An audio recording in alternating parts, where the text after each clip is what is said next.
All right, you and I are about to dive into one of the wildest gaming stories ever. It starts with a boy selected as a VIP tester for Real Online, the latest project from Elog. He is thrilled to finally try it.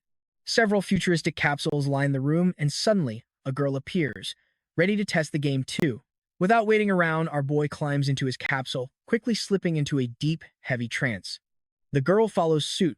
Moments later, our main character wakes up to a shock. Looking down, he finds himself clad in armor that feels incredibly real, though he tells himself it is just a game. Suddenly, a soldier aims a bow and shoots. The arrow only grazes our hero, but it triggers an agonizing pain that is completely unbearable. Behind the scenes, monitors begin flashing rapidly with complex numbers. A researcher notes that test 33 finished in 6 minutes and 1 second. Another asks about the synchronization rate, and the chilling answer comes back 100%. All functions are totally normal. This means the subject is experiencing a nearly fatal level of pain, but the supervisor has no time for excuses, demanding they give the boy a brutal taste of the hellish simulation they have created. This traps our hero in a never-ending cycle of torment where he cannot even die.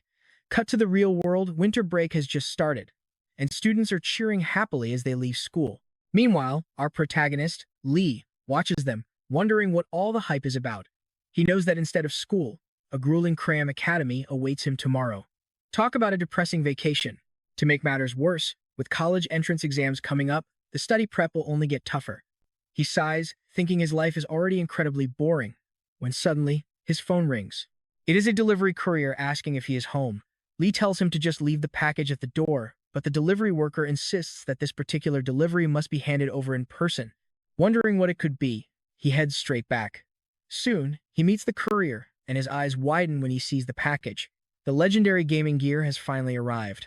The delivery man asks to see his student identity card to confirm, but the impatient protagonist just snatches the parcel and bolts, leaving the poor guy completely bewildered. The courier mutters that high schoolers always lose their minds over packages from this developer. Cut to Lee, who is already back home. Wasting not a single second, he runs straight to his bedroom. Now, watch closely here. He tears open the box to find high-tech virtual reality gear, along with a detailed setup guide. This is the moment everything starts to get wild. In no time, Lee straps the sleek virtual reality gear onto his body, slides the headset over his eyes, and presses start. A robotic voice commands him to remain still. When he opens his eyes, his bedroom looks exactly the same. But then, the system voice welcomes him as the official VIP tester, and a girl suddenly materializes. Startled, he asks who she is. She laughs, telling him that if he is impressed by this simple virtual reality setup, he is in for a shock. With a single snap of her fingers, bright lights erupt, teleporting them somewhere else entirely in seconds. Suddenly, they are standing on a pristine beach, leaving him completely speechless. She welcomes him to the world of Alang, Korea, and hands over a glowing virtual invitation. He accepts the paper, and as he unfolds it, a massive holographic map springs to life. This incredible technology blows his mind, leaving him wondering if this is actually real. We cut to the dinner table, where Lee proudly explains to his family how he won a major contest to test this cutting-edge game. His father scowls, asking if he wants to be a gamer or a tennis player, demanding to know how long this takes. Lee explains it is 15 days and 14 nights during winter break and pays by the hour, but his father instantly shuts him down. Lee tries to argue, but his stubborn father has already made up his mind. His dad yells about his lack of accomplishments, asking if he has lost his mind before his final high school year. He demands to know why he is not studying like he was told. Hearing this, Lee gets deeply irritated. Annoyed, Lee snaps that he will just skip it and storms off. His dad shouts after him, demanding to know where he is going when his plate is still full. His mother steps in to stop the shouting, reminding the father that the boy already gave up on going. Meanwhile, Lee retreats to his room under his mother's silent gaze, absolutely devastated at the thought of missing this once-in-a-lifetime chance. But wait, did you really think he would just give up? Of course not. With a sly grin, Lee starts formulating a secret plan. Telling his parents he is heading to the cram school, Lee slips out and boards a subway. He calls his teacher, lying that his family is taking a 15-day winter vacation. When the teacher asks where they are traveling, Lee casually claims they are going to Canada. The teacher finds it weird to visit a freezing country in winter, but Lee quickly hangs up. With the school excuse sorted, he knows he will have to handle his parents discovering the lie later. But that is tomorrow's problem right now. Something far more exciting awaits. Moments later, Lee enters a massive corporate building. Standing before the testing facility, he smiles, knowing this is his ultimate escape from a boring, repetitive life. A security guard blocks his path, ordering the kid to turn back. But the moment Lee flashes his high-tech bracelet, the guard instantly recognizes the exclusive invitation. Scanning the bracelet, Lee is granted access. As he steps inside, his jaw drops at the crowd. He spots some incredibly bizarre and unusual figures, making him realize how massive this event really is. Lee stares ahead, completely confused by a strange shadow, but it vanishes in the blink of an eye. Left curious, he wonders what on earth he just witnessed. Suddenly, a giant armored beast leaps right in front of him with a menacing grin. Lee barely dodges the terrifying creature. Confused and panicking, he runs for his life as the massive monster chases him down, unleashing a brutal attack. He screams for it to stop, but the armored beast keeps charging. Just as he is cornered, the girl from before appears, commanding the monster to halt, and surprisingly, it stops instantly. She tells him it is just a weak, low-level mob, so there is absolutely nothing to fear. Charging forward with lightning speed, she unleashes a flurry of devastating blows. Within seconds, the monster dissolves into digital pixels. Stunned by her power, Lee asks if she is the game's system operator. She simply smiles and nods. Lee looks confused, mentioning that her voice sounds different from before, making her ask what could possibly be wrong with it. Right then, the woman morphs into a man. He apologizes for the trick, laughing that he had to spice things up because Lee's reactions so far have been incredibly boring. The crowd bursts into laughter, making Lee feel incredibly embarrassed. Still, he is amazed by the technology. The man introduces himself as Kungai, the general manager, teasing that the late introduction is entirely the boy's fault. Lee apologizes quickly, knowing that getting kicked out of the beta test for tardiness would be an absolute nightmare scenario. Hungai tells him not to worry and asks if they should start the official demo. Lee breathes a massive sigh of relief, glad his tardiness did not get him fired. Walking down the hall, Hungai suggests that due to their tight schedule, they should tour the facility first and save the live demos for later. Lee readily agrees, taking the blame for the delay. Nodding, the manager decides they should head straight into the high-tech testing room. As they step into the elevator, an old man watches them through a screen, muttering about their high-paying client before ending his call. He grumbles that a premium product must be flawlessly prepared. And trust me, you and I are about to see just how dark this game really gets. You and I are about to dive into one of the wildest gaming adventures, where our main character picks up his controller, only to get completely shocked by what is happening on screen. An old man starts checking a control panel before leading the way through a door, muttering that this is purely business. Meanwhile, our hero steps through another entrance, completely oblivious to what is coming. What lies ahead leaves him utterly speechless. This is nothing like the normal setup, prompting him to ask what on earth he is looking at. But the manager directs him to another area first, telling him to put on the gear and wait in the main room while they run final equipment checks. Looking at the high-tech suit, our hero is stunned. Stripping down, Lee slips into the gear and marvels at how incredibly cool it feels. But as he walks toward the exit, a strange, blinding light suddenly flares up, making him wonder what is going on. Out of nowhere, a gorgeous girl appears, wearing the exact same suit. As she stares him down, he is dazed by her beauty, wondering if this is just another virtual reality simulation like before. She looks completely baffled. Lee remarks to the manager, Rian, that this new operator model looks way better, especially the eyes. Still confused, the girl demands to know what he is talking about. Leaning in closer, Lee sniffs her and asks how they made her shampoo smell so realistic. But it is not Rian, answering instead. She snaps that it is because she actually washed her hair. Realizing she is a real person, our hero freezes in shock. Annoyed, she barks at him to wipe that dumb smirk off his face before she decides to slice his nose right off. Terrified, he stammers an apology, but as he backs away, he trips and crashes straight into a pod. Immediately, the automated system locks shut and begins verifying him as a user. Panicking, Lee has no idea what to do. Outside, the girl demands to know what this idiot is doing, and Rang explains that a critical server error forced them to merge the online and simulation networks. She asks if they have lost their minds putting a normal civilian in there. Hearing this from inside his pod, the main character demands to know why she keeps insulting him. She warns that if the high-ranking officers discover they brought a random civilian into military simulator training, heads are definitely going to roll.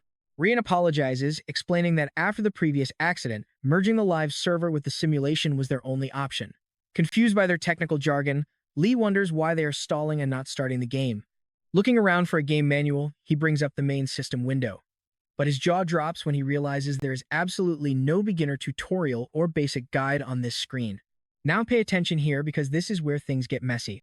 Maria flat out refuses to train with Lee, but Rang overrides her, officially granting her simulator access alongside our clueless hero. She falls silent in frustration, while our protagonist just stands there like a complete fool, listening to their entire conversation without uttering a single word. When Rang asks if they can cancel, she grows even more furious.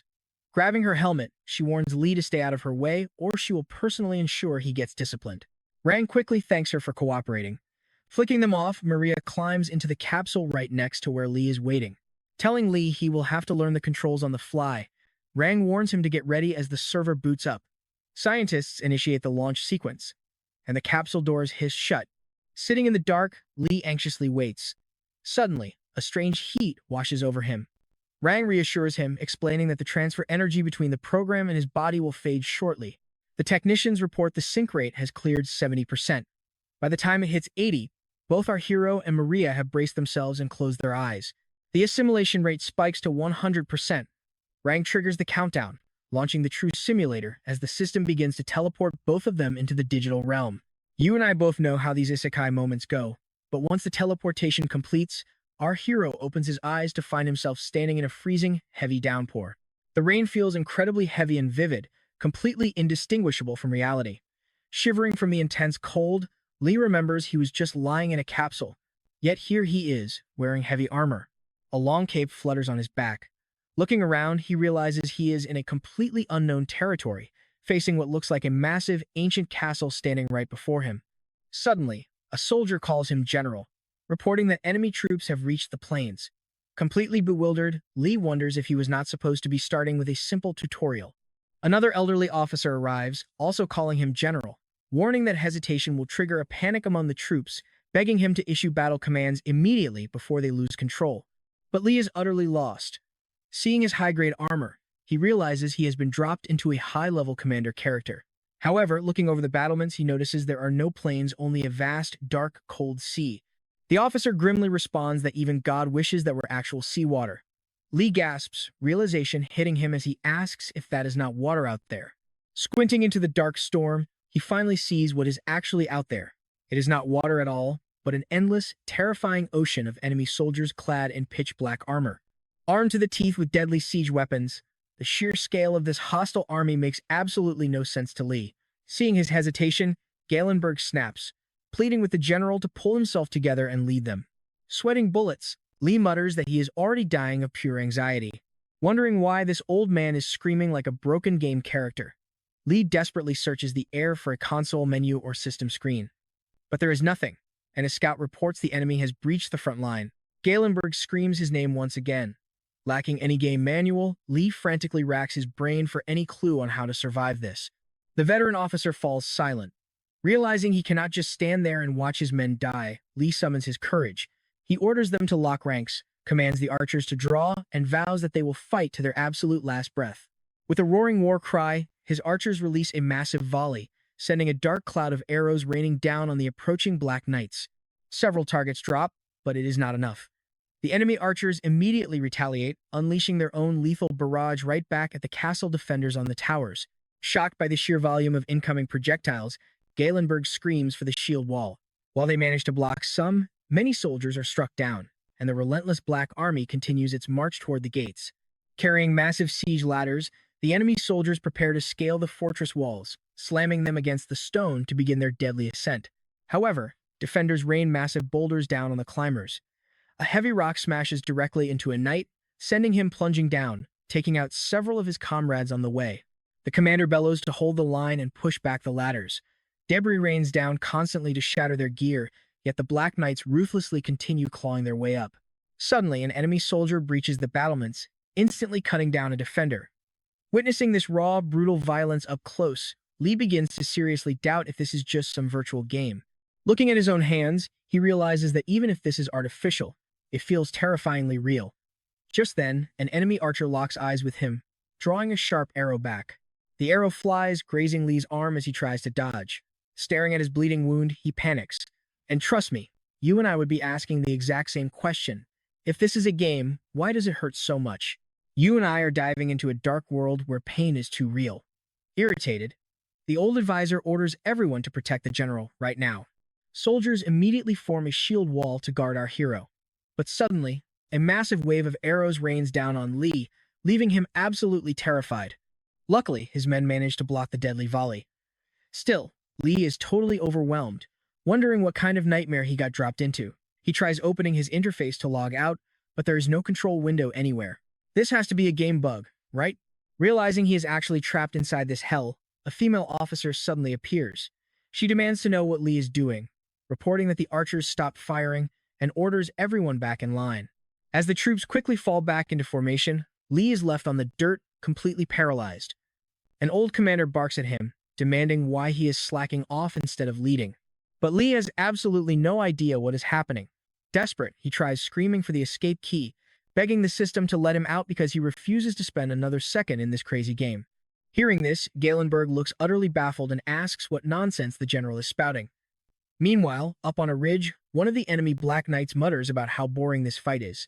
The giant knight pauses, whispering Lee's name with sudden interest. He then leaps down from his high perch, walking straight toward the battlefield like an absolute raid boss.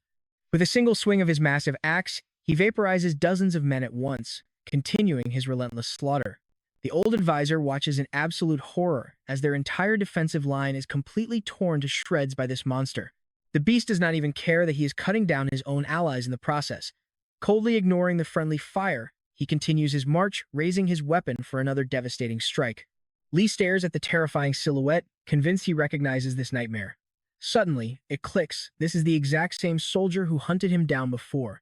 The monster crashes into the defensive line, triggering absolute panic. As soldiers turn to flee, the old commander desperately screams at them to hold, warning that retreating means certain death. But in the blink of an eye, the killer is already standing right in front of them.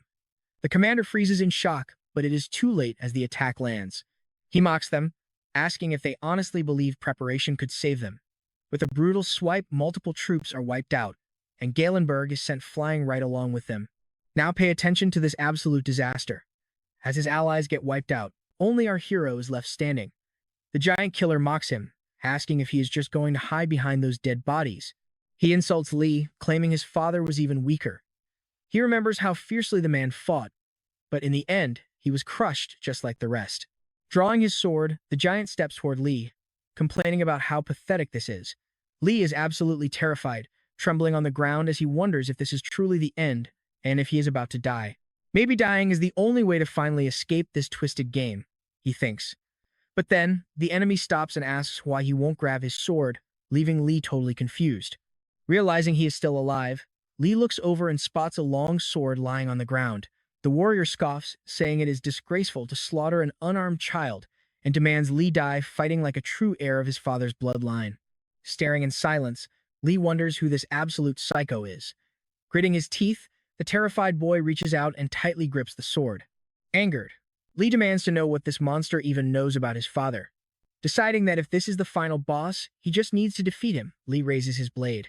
Suddenly, a wave of intense fury washes over him, completely burning away his terror. In this moment, the sheer anger is enough to keep him standing.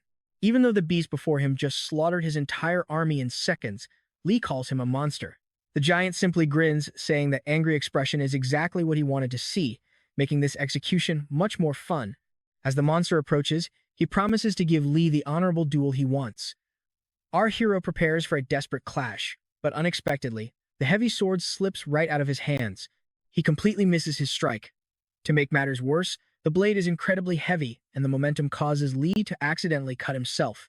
The giant laughs, calling him a pathetic clown. Moments later, the scene cuts out, declaring the trial finished. Lee is collapsed on the floor, totally blacked out. Let's pause right here, because this is where the real twist happens. A scientist reveals he was only in there for 6 minutes and 1 second. But check this out, our main character is still trapped inside the machine. He confirms the assimilation rate hit 100%, meaning the subject felt the agonizing pain of actual death. The supervisor coldly replies that leaving him brain dead is fine for now. He orders the team to upload the data to headquarters and immediately reboot the system.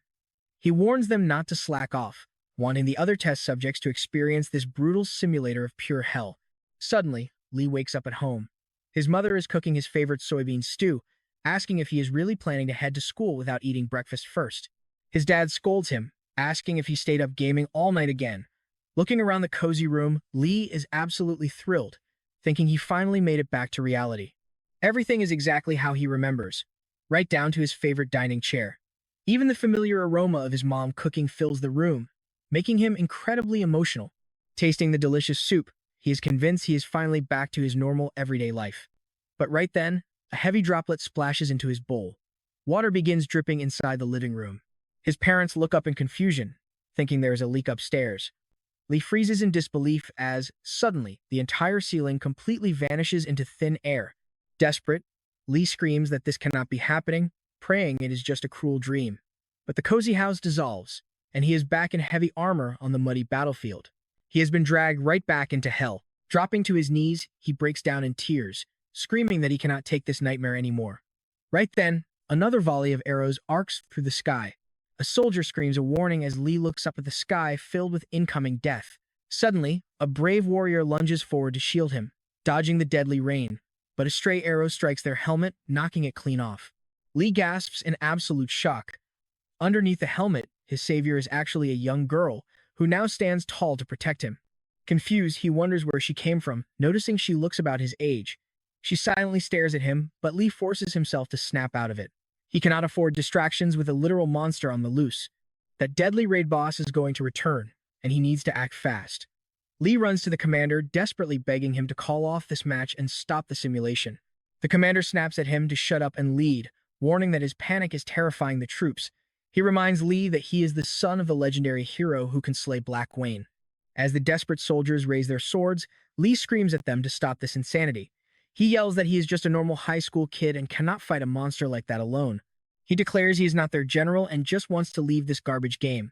The soldiers are completely dumbfounded by his words. But then, the mysterious girl steps up once more. She walks up, coldly asking if this looks like a joke, because this nightmare is real. If they want to survive, they must fight. Right then, the enemy commander emerges from the shadows. And just like that, we leave Lee staring down death itself as the monster cuts through his men once more. What would you do in this insane hellscape? You and I are jumping right in as he brags that returning to New York is only a matter of time, thanks to team leader Hung. Helen is deeply grateful. But there is still one obstacle left, that bold, noble Maria. They just need to wait for her to fall asleep before they can make their final move. Meanwhile, both the mysterious girl and our main character are still trapped inside the machine. Hyung claims the simulator will finally end once Lipper finds the right motivation. But what if Maria wakes up?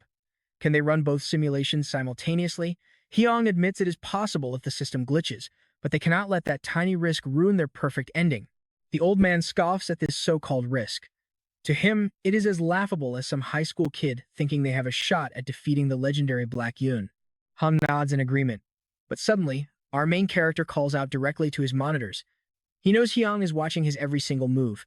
He begs them to either pull him out of the game or at least buff his sword skills and stats, while the other old man silently watches. Kay assures them the manager's fears are completely baseless. Right on cue, Lee takes a brutal direct hit, getting completely overwhelmed and crushed once again. We cut to Hyun, who explains that Black Yuan possesses a completely different kind of immortality. Even if his DNA is torn apart, he remains an absolute, unchanging catastrophe. The old man agrees it was a pointless worry and casually suggests they just focus on finishing their meal. Now, watch closely, we're back with our main character, who has faced death so many times he's lost count. At first, he was so overwhelmed by sheer terror that he actually ended up vomiting. He screamed for help, but nobody ever came. Desperate and begging for his life, he did pathetic, cowardly things he is not proud of. He tried to run, to escape this hell, but nothing worked. He could not land a single winning blow on that monster, dying over and over again. He just kept dying, until a memory flashes of the girl telling him that survival means they have to fight. But how could she say that? For him, gaming was just hanging out at an internet cafe with friends, and family dinners were peaceful. This nightmare was all because of that one man. Fueled by sudden rage, our hero charges forward, swinging with everything he has, but it does absolutely nothing. With a single counter, he is slammed back to the dirt. The villain mocks him, saying his father's name used to make him much more reckless. Standing back up, Lee mutters that he finally understands something. He tells the man to listen closely. Fear is gone. He will stop running from the attacks. After experiencing death countless times, he is absolutely certain he will eventually kill him. It is his only option left. The villain strikes, but Lee barely dodges as a blinding light erupts. He knows the only path to survival is to fight back. Suddenly, the girl appears, warning him that fighting is useless against such a monster. She asks if he has any idea how much pain awaits him. Can he really keep going? His eyes say it all, he is not backing down. With a sudden movement, she snaps the incoming arrows mid-air, leaving Lee completely stunned. She tells him that since he chose to fight, she will be his shield. But Lee secretly wonders why he should even care about these digital programs. He decides to stop trusting anyone or expecting help. Stealing his resolve, the boy accepts that his only path forward is battle. The old man relays the general's commands, ordering the troops to prepare. Fired up and believing in victory, the army charges forward as a brutal war erupts. You might be thinking he'd break here, but as Lee trembles on this battlefield, he's actually getting used to the horror. Then she appears, offering to teach him the basics of melee combat. Drawing her blade, she starts her first lesson, clearing out a swarm of soldiers with one single, devastating swing. She is insanely skilled, carving a path through the enemy lines with laser focus. Lee can only watch in absolute awe as she dominates the battlefield. She tells him to keep swinging, even when his body breaks. Looking at her, Lee realizes just how terrifyingly strong she really is. The old man warns that the real trial starts now, urging everyone to fight to the death. The soldiers charge the Black Knights, while Lee stands completely frozen, watching the chaos. Suddenly, a Black Knight lunges directly at him. Lee raises his sword to defend, successfully blocking the strike, but a strange confusion washes over him.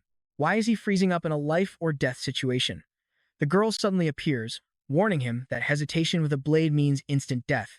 She effortlessly slaughters the knight, leaving his corpse at Lee's feet. Staring down, he realizes that to survive, he has to become a killer. As another enemy charges, Lee repeats his new mantra, kill, or be killed. He lunges, landing a solid strike that takes the knight down. He actually took a life. He wonders if it was really that simple, but the sudden pain reveals he was also struck in the clash. Can he truly survive this? He turns around, only to freeze in sheer horror. The mighty girl has been defeated, pleading with him to never lose hope of returning home. Then she is brutally finished off. The knights swarm our main character all at once, leaving him completely helpless. To him, these artificial characters were just Hyung's mindless puppets who knew nothing of home or purpose. He hated her acting like she knew him, but she just silently stared at him. Confused by her intense gaze, he watches as she opens her mouth to speak, only to be cut down instantly. Her final words are lost to the wind. What was she trying to tell him? Gritting his teeth, he raises his sword. Just like she said, as long as his heart beats, he will keep swinging. His goal is simple now, take down just one enemy, even with a single desperate blow. That is his only ticket back home. But the enemy horde quickly surrounds him, stabbing him from all sides. The simulation resets, dragging him right back to the start of the battle. Lee endures this agonizing cycle countless times, slowly taking down more enemies. In one run, he actually manages to kill 3 soldiers, feeling a sick sense of accomplishment. Of course, he dies right after and resets again. His singular goal remains the same, secure at least 1 kill before he gets wiped out. Slowly, the horror fades into routine. The heavy blade begins to feel lighter in his hands, and his swings become smoother and faster.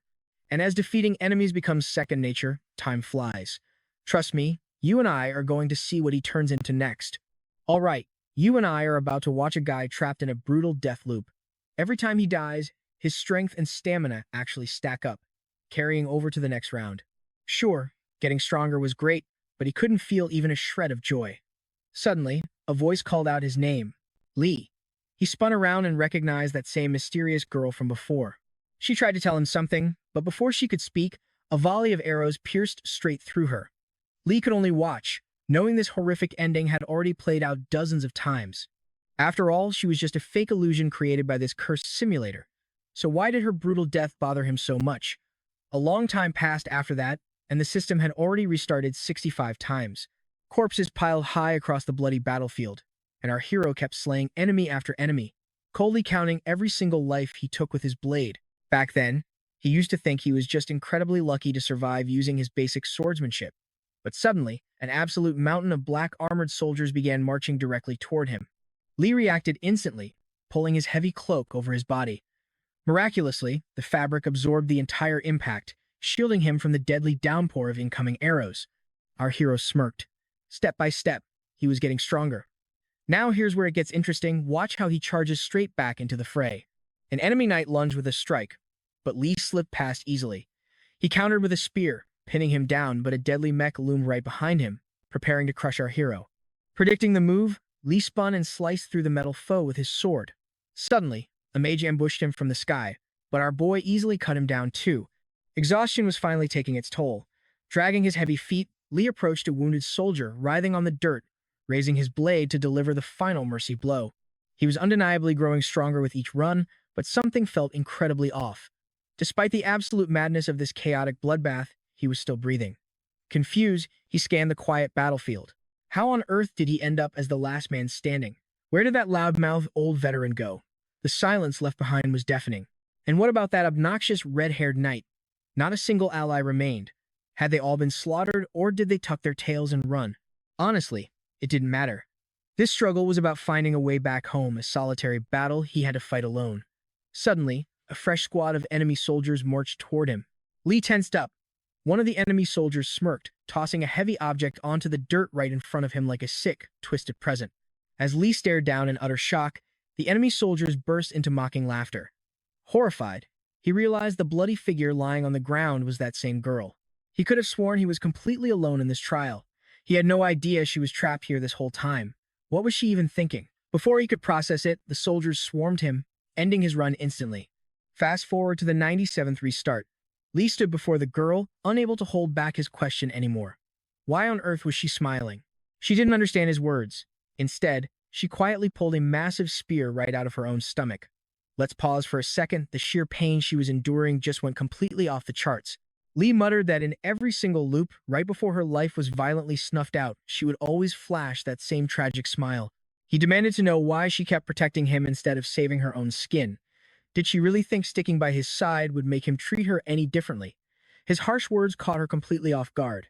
When she just stared at him, Lee snapped at her to pay attention. But before he could process her expression, she raised a shield, blocking a sudden hail of arrows, and pulled him into a tight embrace. Huddled together beneath the shield, they survived the deadly storm. Lee yelled that she was being completely insane, begging her to finally speak. But she remained stubbornly silent. Trapped in this infinite nightmare loop, Lee knew he couldn't trust a single soul. In this hell, everyone was an enemy. Yet, this girl was different. She didn't fit the pattern of this simulated world. Her actions changed with every single restart, acting as if she had a mind of her own. Why was she the only anomaly in this entire digital purgatory? He desperately needed to know what she was trying to tell him before she died. No matter how much he screamed or pleaded, she never spoke. Realizing the old way wasn't working, he decided to completely change his tactics. As the sky filled with another lethal downpour of arrows, Lee braced himself, determined to share her fate and take the hit side by side. Fast forward through a grueling 137 restarts. The old commander warned that the enemy forces were moving toward the plains, but Lee ignored him completely, cursing those cowardly bastards under his breath. Only one thing mattered now. Walking right up to the girl, he stared into her eyes before shouting a shocking order to the entire squad. He would be leading the charge on the absolute front line. His sudden declaration left the entire room speechless. Another ally tried to protest, calling it a death sentence, but Lee was completely locked in. There was no changing his mind. She fell silent, realizing he wouldn't budge. Lee repeated that his place was on the vanguard. But as he watched the mysterious girl's face, he wondered why she looked so genuinely terrified. Thanks to his stacked stats, he could fight indefinitely without ever tiring out. He would battle until the very end. With a heavy sigh, the old commander ordered the troops to follow their general. Stealing their resolve, the soldiers readied their weapons. Moments later, the black armored knights charged, slamming heavy siege ladders against the walls to scale the defensive towers. The defenders rained massive stones down to crush the climbers, but a few ruthless enemies managed to breach the battlements, cutting down Lee's allies as the main force continued their relentless onslaught. But Lee refused to back down, swearing that this time, he would slaughter those bastards. His comrades could only watch him in stunned silence. Glancing back, Lee swore to uncover the mystery. He would force that woman to reveal her true identity, shatter this endless loop once and for all, and finally walk out of this bloody nightmare alive. His allies stared in sheer amazement. Spurred by his raw determination, the other female knights surged forward to back him up. Lee knew he had to survive to get his answers. Fired up, the soldiers charged straight into the Black Knights. A brutal clash erupted. As time dragged on, Lee realized all those cowards who kept calling him general were already dead. Or maybe they simply fled this god-forsaken place. Honestly, it didn't make a bit of difference to him. He didn't care if they lived or died. Scanning the chaos, he spotted the mysterious girl still fighting. Suddenly, an enemy soldier crept up behind her. In a split second, a sword flew through the air, impaling the assassin directly. Of course, it was Lee who threw that sword. This was the moment. Realizing he had saved her life, the girl stared in silence. Once again, they were the only two left alive in this absolute bloodbath of a battlefield. Walking over to his silent companion, he braced himself for what was coming. Instinctively, the boy opened his arms wide, stepping in front of her to shield her body. Confused, she whispered, asking what the general was doing. Lee ignored her entirely. The arrows were coming, and he was tired of her dying first before she could ever say her final words. Flesh pierced by arrows, Lee refused to yield, asking if she knew why this loop would be different. And that's where we leave it. You and I know he's ready to break the cycle. All right, stick with me here because our main character refuses to let this girl die before telling him her final words. He needed to know her true identity and what she really was, determined to keep her alive. Taken aback, she wonders what on earth the general is doing, just as a volley of lethal arrows rains down on them. Lee takes the entire devastating impact. She stares in disbelief as he shields her from the barrage, stubbornly demanding her final words. Even with arrows piercing his body, he demands to know her secrets and who she truly is. But she remains quiet. Summoning her strength, she stands up, grabs the main character by the collar, and suddenly pulls him into a tight embrace. Stunned, Lee asks what she is doing, but she quickly spins around, taking the brunt of the deadly arrows to shield him instead. She then collapses onto the cold ground. Holding her close, he desperately asks why she did that. She tries to speak, but her voice fades. He realizes he failed to hear her last words again, but in his heart, he already knows. All she ever wanted was to keep him safe. Why does it always end like this? Why does she always sacrifice her life to protect him, over and over again? He does not even know her name. He kept pushing her away, denying any connection. But deep down, without even realizing it, he had already accepted this mysterious woman as his ultimate ally. Suddenly, the old man arrives with urgent news. The enemy legions have reached the plains. While the soldiers stand frozen in fear, Lee is distracted by a nagging question. Stepping closer to the girl, he realizes there is only one thing he desperately needs to know. He is done asking about her secret past. This time, he simply wants to know her name. The question catches her completely off guard. Seeing her stunned expression, Lee wonders if he said something wrong, reassuring her that he does not care about anything else, just her name. He is not sure why, but in this absolute hell of a world, it is the very first time he has actually smiled. Now pay attention to her response because when she claims she doesn't even have a name, it absolutely shocks him. He spins around, demanding to know why the guy behind him is reacting so weirdly to this. The man asks if the general has forgotten that she is just an elite soldier. In other words, she is nothing more than a brainless weapon created solely for war. He tells the general not to sweat the small stuff, as tools do not need names anyway. But Lee instantly snaps, telling him to shut his mouth, shocking everyone with his sudden outburst. He declares that she is his knight, furious that anyone would treat her like a mere object. After all, when the entire world turned against him, she was the only one who stayed by his side. Even if she is just programmed data forced to obey, the genuine emotion on her face says otherwise. Staring at her, he whispers that she is nothing like those other backstabbing fools, asking why she cares so much. The girl just looks at him in silence. She quietly replies that she is no different from any other soldier serving under him. A smirk plays on his lips. It is the exact same stubborn response she always gives. And honestly, he expected nothing less. The old man warns that the enemy army is closing in. But in this chaotic moment, our hero does not care. He knows he is about to face the nightmare of endless death all over again. The endless clash begins anew, a battle destined to repeat forever. But as he fights, his chest tightens and his heart starts racing. Is this sudden panic born from fear, or is it something entirely different? It feels like raw nervousness, as a massive surge of dormant power begins to stir deep within his body, ready to explode. Maybe it is the sheer rage built up from countless painful lifetimes. No, it is different. A mysterious, ancient force is violently writhing beneath his skin, begging to be unleashed. The surrounding soldiers stare in absolute shock. Lee commands them to hold the line, shouting that if they have the energy to run like cowards, they have enough strength to take down the enemy. A powerful blue aura erupts around our hero, paralyzing the troops with awe. The old man yells at them, asking if they are deaf, ordering them to fight for their lives in this deadly game. You and I both know she'll follow him anywhere. Lee then leans in, telling her to listen closely because this next order is meant for her ears only.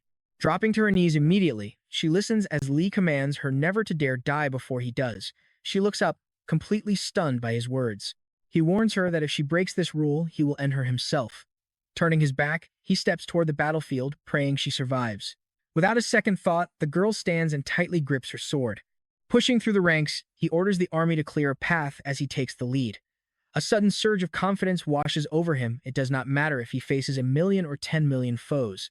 Letting out a fierce battle cry, he commands the charge. The system alerts them that the countdown has hit 60 seconds, while observers watch his every move on massive monitors.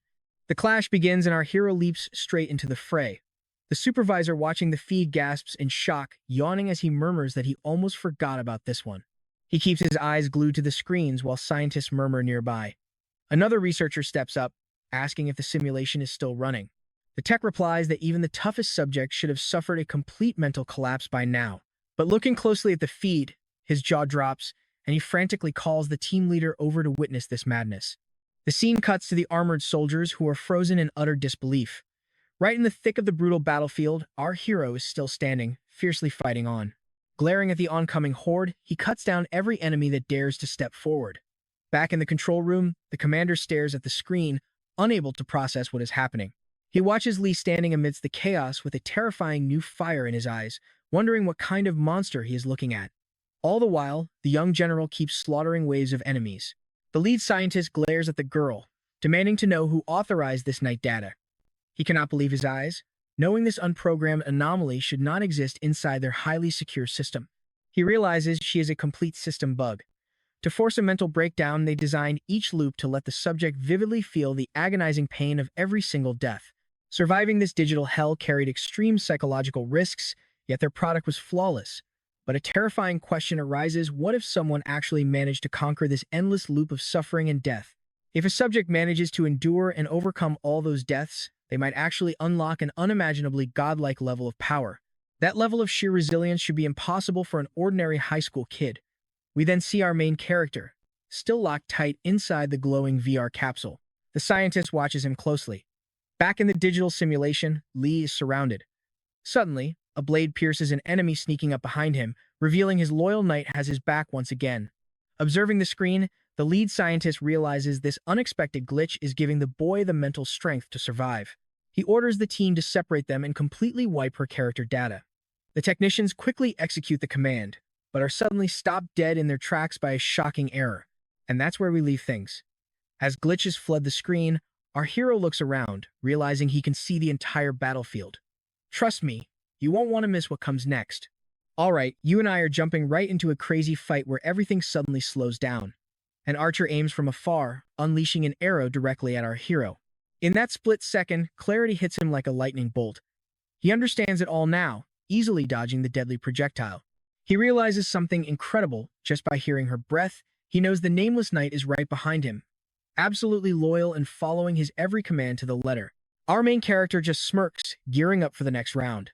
Right on cue, a menacing black knight charges straight at him, brandishing two massive spears with lethal intent.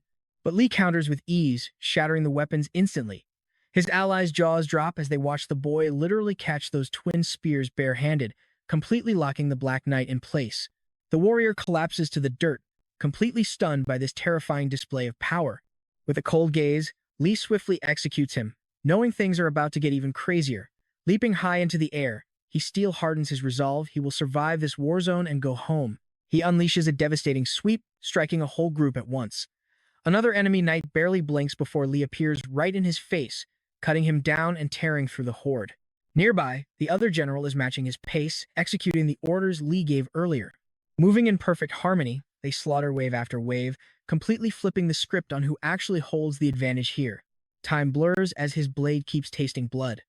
Surrounded by a strange, burning aura, Lee stands dominant, leaving the soldier before him frozen in absolute, paralyzing despair. Now pay attention. Within seconds, that foe is gone.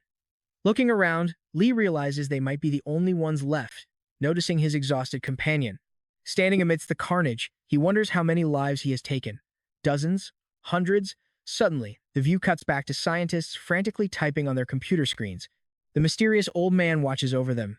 Back on the bloody field, Lee realizes with dread that the enemy numbers are actually growing. The girl asks her general if he can still push on. Lee freezes, sensing a strange, illogical warmth radiating between them, flowing right through the cold metal of their touching armor. He answers that even if he can't, he has no choice, knowing hesitation means instant death here. She quietly responds that fighting is exhausting, but even in peaceful lives, everyone carries a hidden battlefield deep within their own heart. Those words strike a chord, sparking a sudden memory of his school days. Back then, he was a lonely kid with no real friends, finding his only escape in gaming. She continues, explaining that losing is incredibly easy because all you have to do is surrender. Lee remains silent, absorbing every word. Giving up is the easiest choice in the world, she says, but the second you do, everything you fought for instantly dies. But if you hold on to your resolve and fight to the absolute end, that inner battle stays alive. Hearing this, Lee finally understands how he kept standing despite dying countless times before. More than that, he always had someone at his back. He looks at her, asking why she always trusts him, knowing she probably won't answer, but desperately needing to hear it anyway. He begs her to tell him the truth, because in his mind, she is everything. She has become the one battlefield he refuses to abandon. The general stays quiet. Without even looking, Lee's heightened senses warn him of what is coming next. It is the one cruel, inescapable pattern they can never seem to break: the arrival of the deadly arrow rain. Lee whispers that she still hasn't given him his answer, asking if she is finally giving up. Suddenly, a barrage of arrows blocks out the sky. She remains silent but unexpectedly drops her sword. Her movements are unlike anything he has ever witnessed, completely free of hesitation or sorrow. It is a beautiful, tragic dance, as if she knows her time has finally run out. She steps forward and wraps her arms around our hero, protecting him. Arrows pierce her back, but she whispers that she will never give up, just like her beloved general. Now, you and I both know Lee has suffered through endless loops of death, thinking he was used to this cruel game. But watching her sacrifice herself, he can never accept that. He desperately shields her from the incoming arrows, screaming at her never to dare die before him. But she is already gravely injured.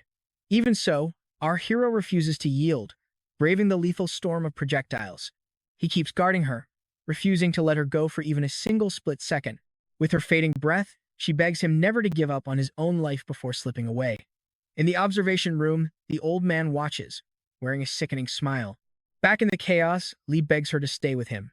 He hoists her onto his back, pleading with her to open her eyes, refusing to believe she is gone. Her voice echoes in his mind, urging him to survive to the very end so their story can become eternal. He promised never to quit, and he won't start now. Tears streaming down his face, he commands her to wake up. Silence greets him, but then she suddenly coughs up dark blood. Hope flares, she is still breathing. He begs her to hold on, if not for herself, then for him. Meanwhile, the ruthless Black Knights keep closing in. Battered and broken, Lee forces his screaming muscles to move. No matter the pain, he must stand. Suddenly, that powerful aura flares around him again, signaling that he is not done yet. With absolute determination, he grips his sword, refusing to fall. That is when something completely mystical begins to awaken inside him. Glare sharp as steel, he stares down the advancing army while carrying his wounded partner. He tells her to hold on tight, swearing to save her no matter the cost. Wave after wave of Black Knights press forward, smirking with sadistic joy as they close in on our battered, heavily bleeding duo, expecting an easy victory. The old man watches the monitors, fascinated. On the ground, Lee feels her life slipping away. He cannot hesitate. To survive, he has to move right now. But his body is completely empty of strength. As the enemy closes the gap, he desperately fights to take one step.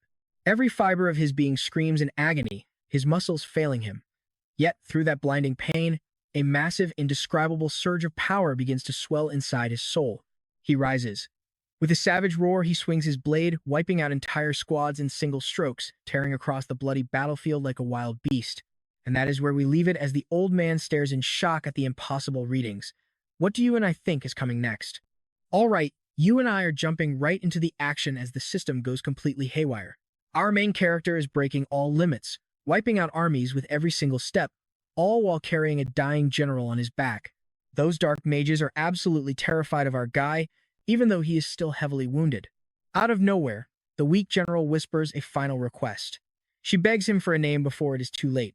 Lee is caught off guard, telling her he will give her one later. But she shakes her head, wanting a name she can hold on to forever. Lee falls silent, looking up at the sky. He tells her name is Scipia, and from now on that is who she is. Hearing this, she smiles, saying the name reminds her of the beautiful sunsets back home. But right after those words, she suddenly loses consciousness. Furious, our hero lets out an agonized scream, swearing he will never give up on her. Seeing his aura fade, the enemy soldiers waste no time and charge straight at him. He takes several devastating hits as the scene shifts to the monitoring scientists. A system alert flashes across the screen, confirming simulation number 138 is over. The head scientist stares at the monitor in disbelief. He did not expect the kid to grow this powerful, this fast. His explosive progress is completely off the charts. The team calls out to the old man, reporting a major breakthrough. They have finally found a way to separate the girl from the protagonist. Back in the simulation, Lee laments failing to save her. Still, he managed to tap into that strange burst of energy, even if it was not enough to break the enemy lines. Immediately, simulation number 139 begins. With the enemy legions advancing once more, a determined Lee opens his eyes and screams for Scipia.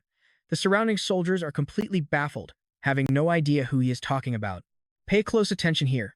He keeps screaming her name, remembering her promise to never forget it. The knights stand completely frozen, but you can see them starting to hesitate. Ignoring their confusion, Lee desperately searches for the girl. When his eyes fall upon a discarded sword on the ground, he suddenly stops moving.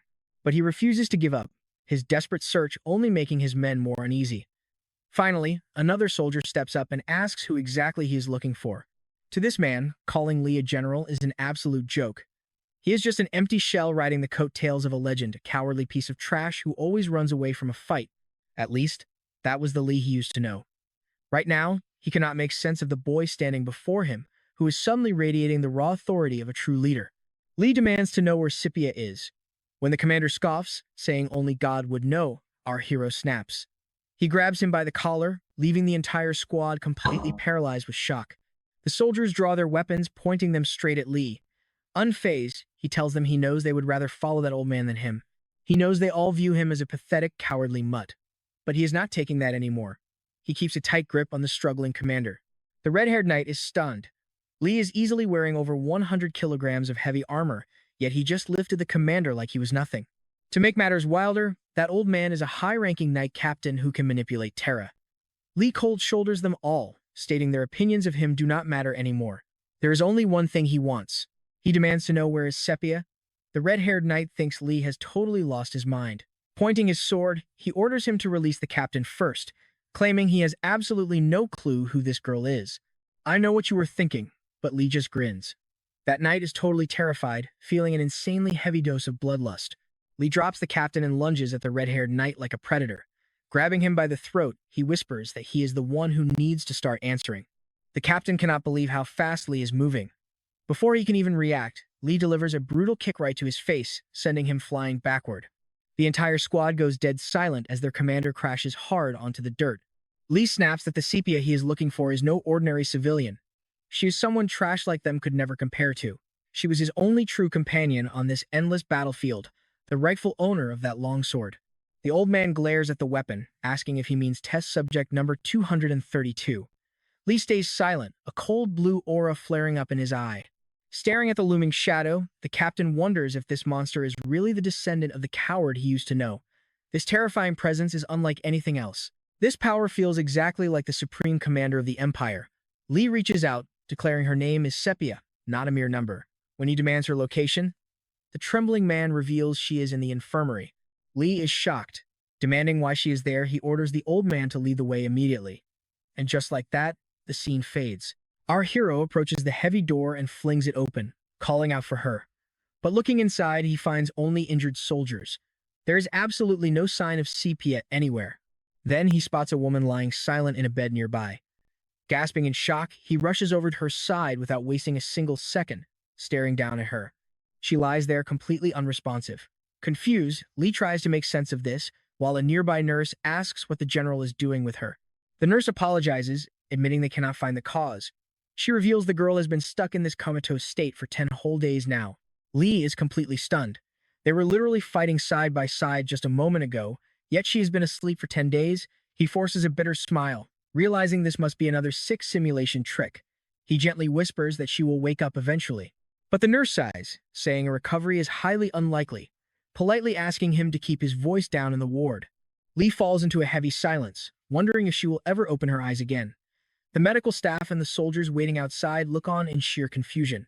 Suddenly, the nurse speaks up, saying there is still a way to save her. She tells him about the legendary Virgin Mary, a savior whose divine powers can cure any sickness on Earth. If he can take her there, she will definitely live. Lee is left entirely bewildered by this revelation, demanding to know how he can find her. Time skips forward as the dark mages begin scaling the tower walls with their ladders. As a massive battle breaks out, the nurse explains that there is only one way to locate the savior, and that is by winning this war. Surrounded by total chaos, our hero realizes he finally has a real reason to keep fighting. Outside, the Dark Knights charge directly at Lee, who fiercely declares he will not stop until he wins. To save Sepia and find his way home, nothing else matters. He unleashes a devastating flurry of strikes, tearing through the enemy vanguard, even as a never-ending wave of Black Knights continues to swarm him.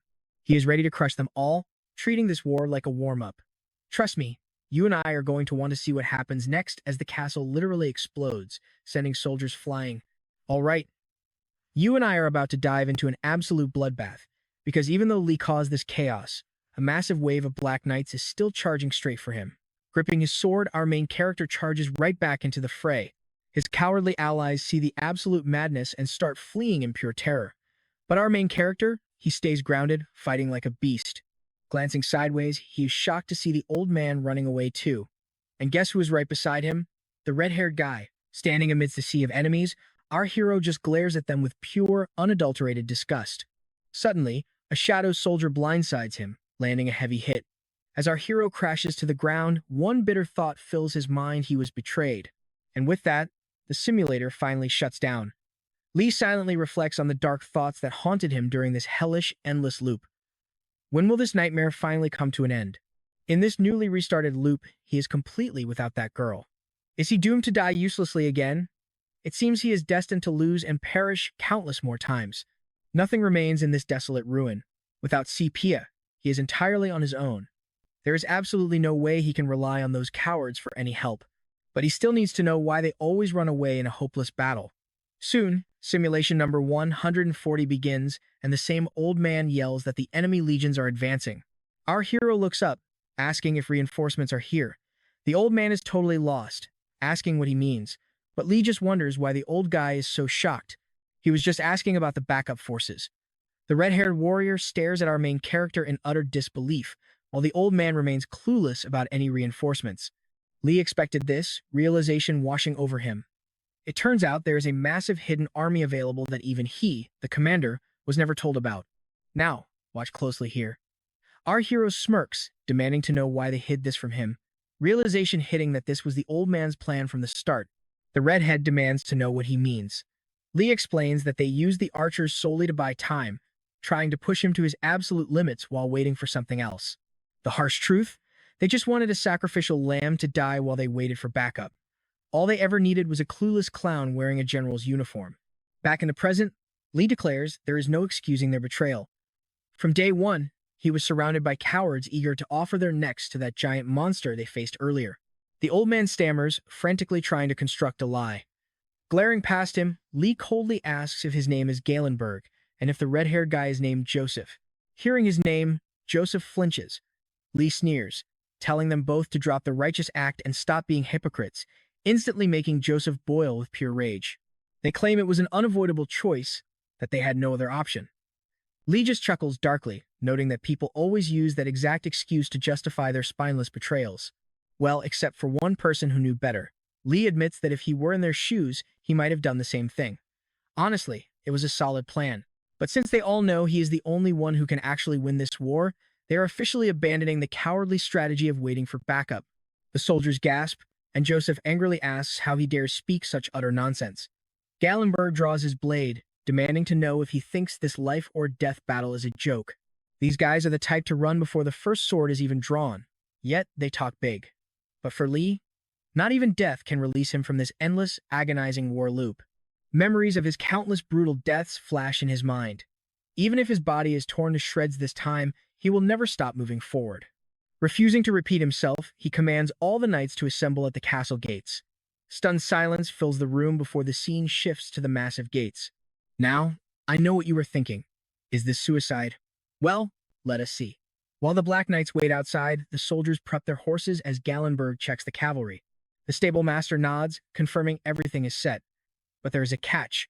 He looks back nervously, explaining that one stubborn beast is completely refusing to budge. Recognizing the animal immediately, Gallenberg asks if it is General Lee's stallion stuck in the back. With a fierce, almost human glare, the horse stares right back at him. Just then, our hero walks down the stone stairs. With the cavalry fully armed and waiting, Lee asks if this is everyone. Gallenberg nods, demandingly asking what the plan is. Lee coldly orders them to open the gates. Gallenberg stammers in shock, asking why, but our hero simply points directly at the heavy wooden doors and demands action. Raising his voice, he commands everyone to listen up. They are going to throw those gates open, charge straight out, and smash through the enemy lines. They will use their charging momentum as a distraction while the enemy targets the walls. Then, they will push all the way to Black Wayne's base. The monster's face flashes in his mind. That guy is an absolute beast. But Lee declares they will slay Black Wayne and drive the horde back because this is their one and only shot at survival. Meanwhile, deep inside the dark stable, Lee's warhorse suddenly perks up, sensing the battle aura. Outside, the tense atmosphere is thick enough to cut with a knife. A trembling soldier asks Lee if he seriously expects anyone to survive this madness. Nearby, Joseph bursts into hysterical laughter, asking what kind of brain-dead plan this is and if he has completely lost his mind. Gallenberg snaps, reminding Joseph of his rank and asking how he dares disrespect the commanding general. But Joseph scoffs, pointing out their tiny numbers. He asks if Lee is just a massive idiot who cannot even comprehend the suicide mission he is planning. But Lee fires back, calling them the real fools. They are delusional if they think the enemy will spare them once he is dead. Stunned silence falls over the entire squad. Lee knows that begging that dark monster for mercy is completely useless. Suddenly, a loud crash echoes as the barn door completely shatters, sending shockwaves through the panicked soldiers. Emerging from the dust is Lee's legendary stallion.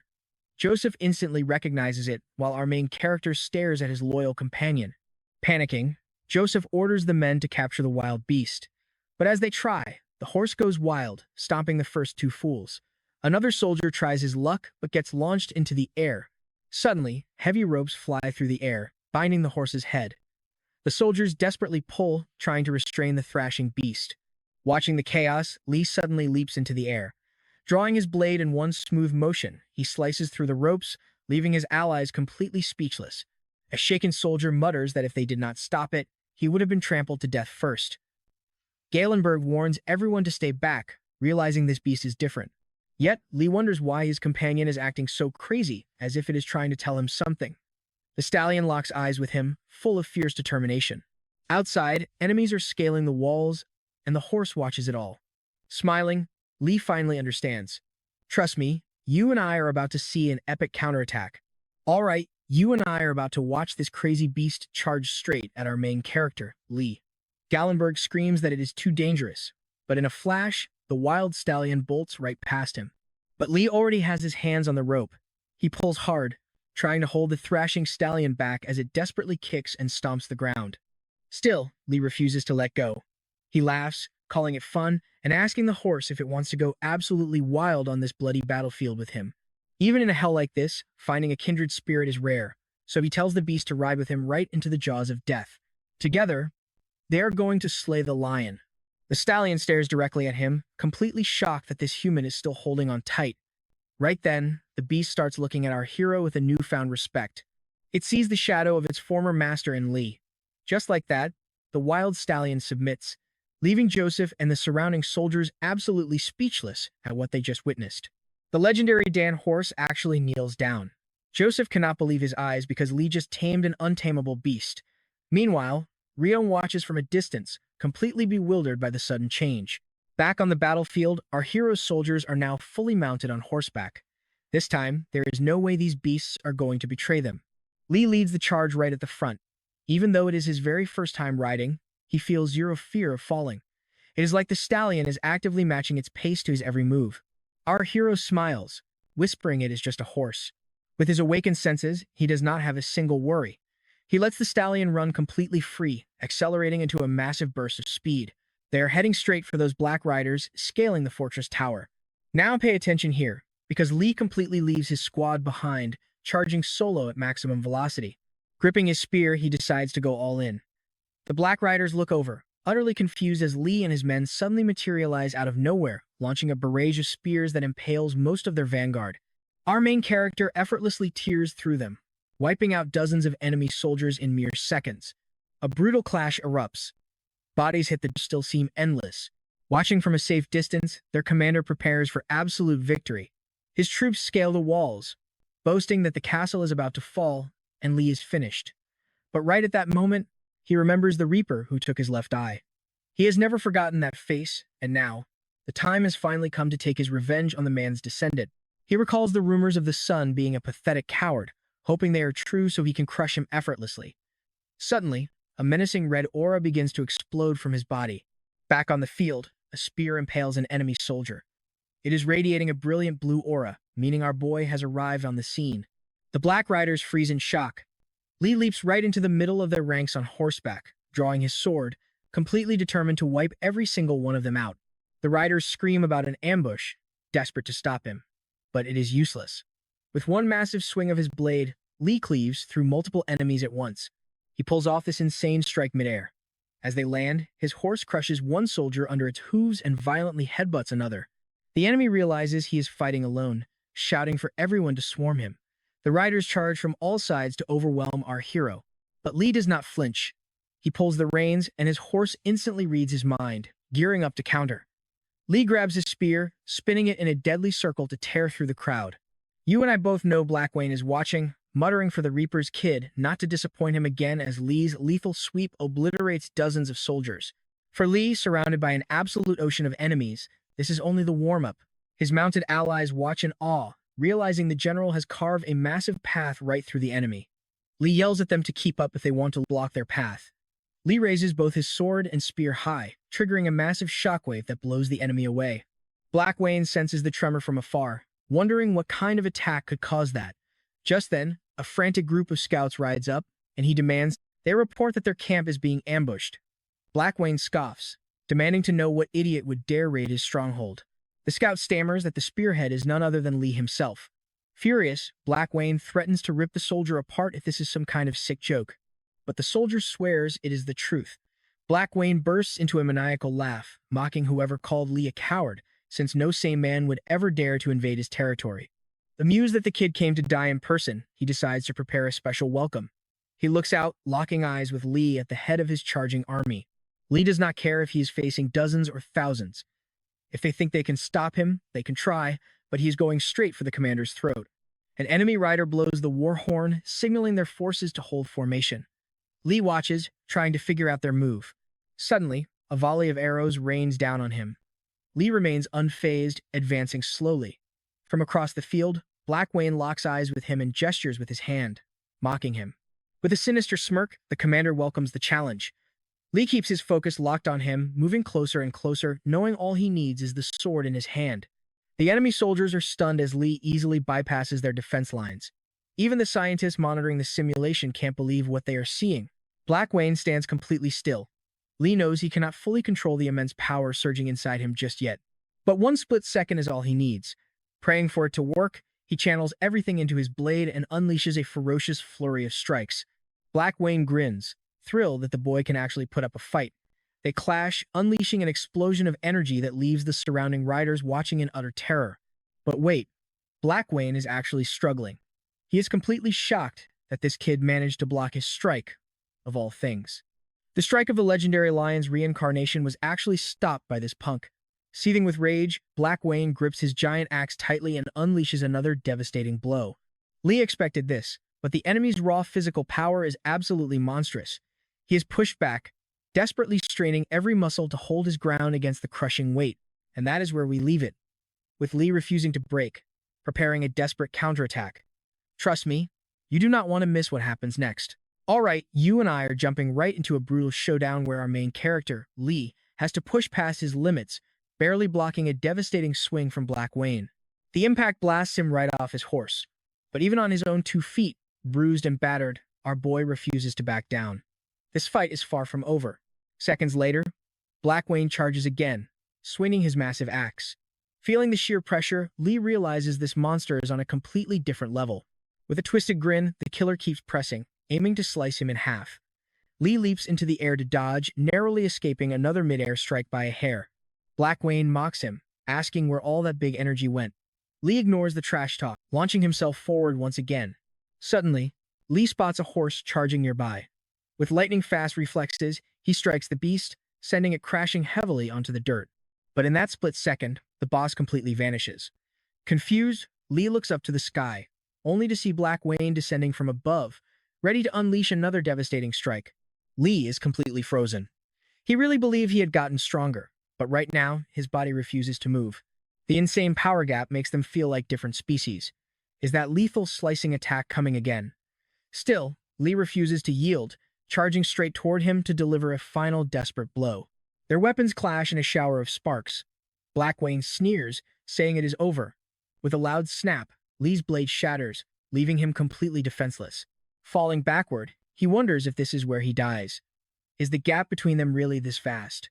Meanwhile, the executioner raises his weapon for the kill. Lee closes his eyes, bracing for the worst. In any normal fight, a critical hit like this means instant death. He already knows what comes next. But watch this part closely, even a godlike killer gets tired if he spams his strongest move. Our boy just has to survive until the system completes this simulation. The scene shifts as we see a flashback of our main character facing Black Wayne, questioning if this absolute beast is finally starting to slow down. Even a monster has limits if he spams his ultimate move. That opening strike was his absolute strongest. If Lee can just survive for 60 seconds, the enemy will burn out. To survive that lethal blow, he has to try again. The system triggers a reset, throwing Lee right back into the heat of battle against his nightmare. The beast strikes, triggering a massive explosion, but Black Wayne is stunned to see Lee successfully blocking the blow, determined to spend every second dodging and defending. The enemy unleashes a relentless barrage. Our hero dies over and over again, but the simulator keeps resetting him right back into the action. Lee refuses to quit, focusing purely on defense without throwing a single counterattack. Yet, even this extreme endurance strategy is not quite enough. Surprised by Lee's movements, Black Wayne strikes again, demanding more entertainment. Undeterred by the pain, our main character slowly advances toward his foe. Bracing for the next impact, he calculates only 30 seconds remain to hold the line. Once again, their blades clash with immense force. Black Wayne sees the boy struggling, yet somehow holding back his heavy blade. Furious, the monster grabs Lee by the head, throwing him hard into the dirt like a rag doll. Suffering through a brutal barrage of hits, Lee holds on. Just a few seconds left, he tells himself, before the simulator resets him once more. Once again, the monster charges. Lee blocks the massive impact, but his body is pushed to its absolute limit. 60 seconds of pure hell. He has to survive until the enemy burns out, because this final battle will decide everything. Let's pause for a second in this absolute hell. You and I know those countless deaths weren't for nothing. Every single reset was a step closer to figuring out a way to win. 10 more seconds. That's all he needs. Even with his body screaming in pain, Lee takes hit after hit and somehow remains standing. 9 seconds left on the clock. Black Wayne grows increasingly frustrated that he cannot land a clean kill. Seeing this, our hero actually smiles. He suddenly drops his weapon, tossing it right at his enemy. Just 7 seconds left to make his move. Lee steps right onto the giant axe, vaulting forward to reclaim his sword midair. Stunned, Black Wayne tries to fall back, but our protagonist is already locked on, diving straight at him. Giving up is always the easy way out. But if you choose to persist, the battle continues, and the story keeps going. With a mighty roar, Lee delivers a massive strike, sending the stunned commander flying back as he desperately raises his guard. Lee presses the attack, having survived the brutal storm. Black Wayne is forced completely onto the defensive, leaving both the enemy riders and the watching scientists in pure shock. The general can't believe he's losing to a kid he dismissed as just the Reaper's son. Furious, he vows that he won't let this brat leave this place alive. Leaving him alive would spell absolute disaster for the Empire. This monster must be eliminated here and now. Turning to his men, he barks orders to charge, demanding they hack off both of the boy's arms. The soldiers immediately move in for the kill. They rush the wounded young warrior, but to their utter horror, Lee just starts laughing, raising his blade.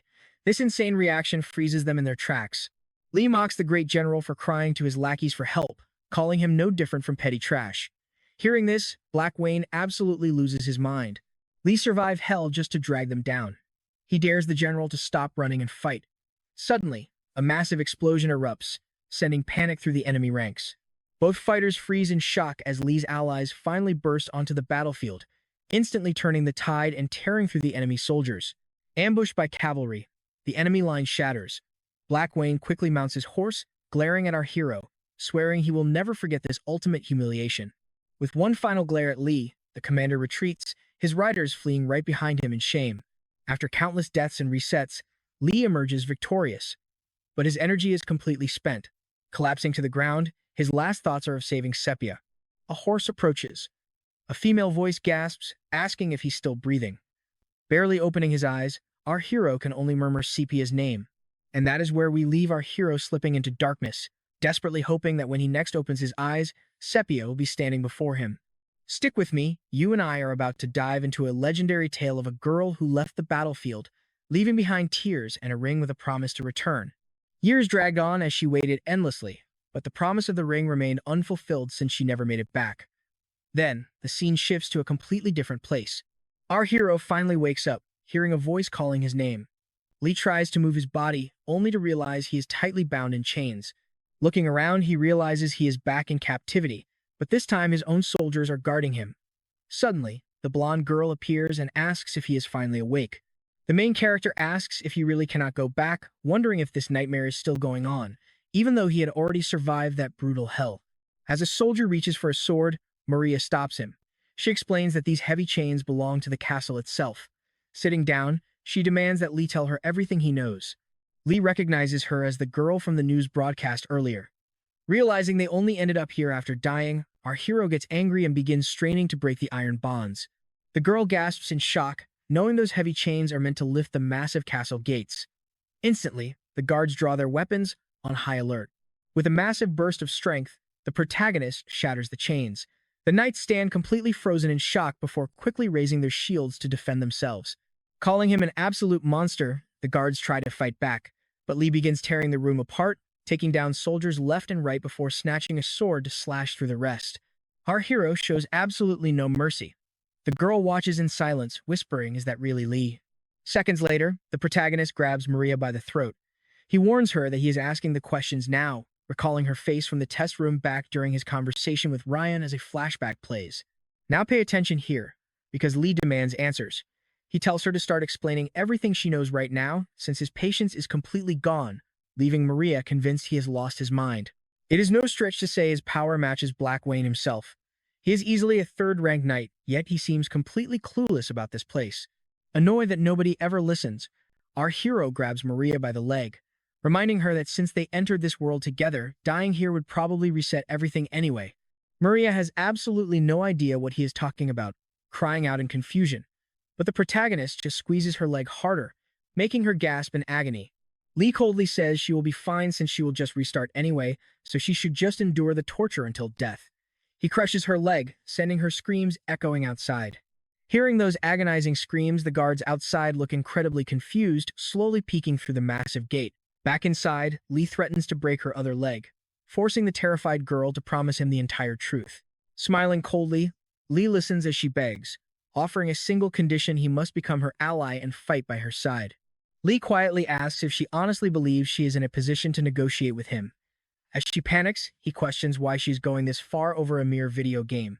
Maria looks utterly stunned that he still thinks this is just a game, revealing that the truth is far more dangerous. Shocked, Lee demands to know what she means.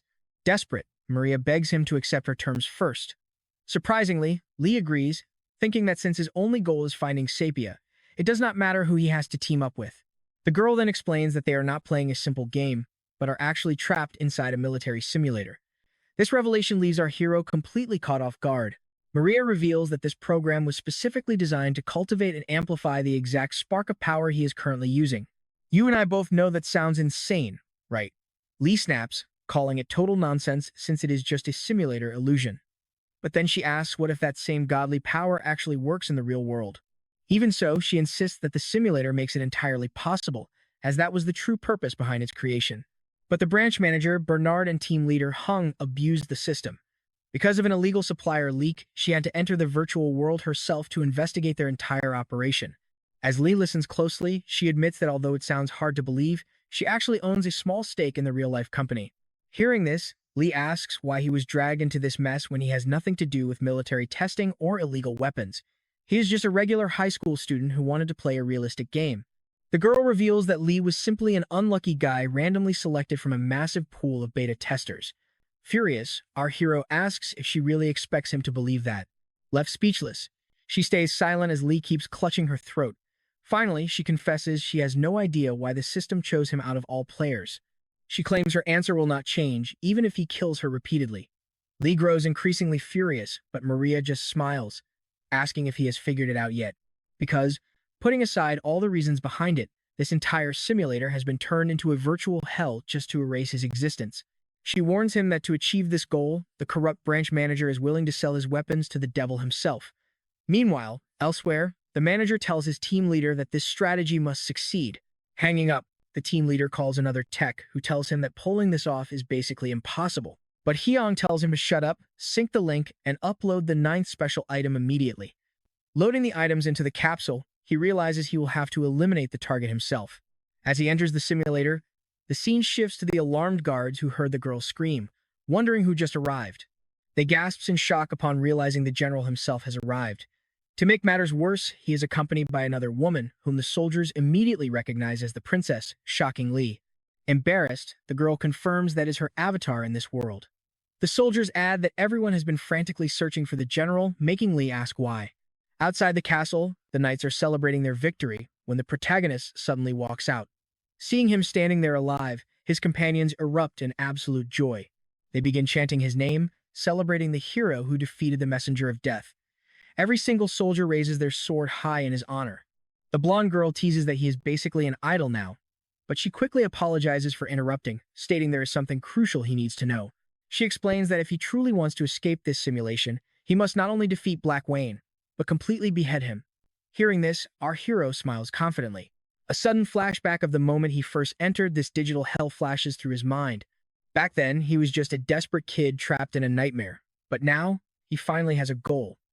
And trust me, you and I are going to want to see where this fight takes him. All right, you and I are jumping right back into the madness. Some time has passed, and we find ourselves in a completely new location where a mysterious hooded figure is silently stepping into a tent. Black Wayne spots the hooded man, mockingly asking if this mage came to fix his broken halberd.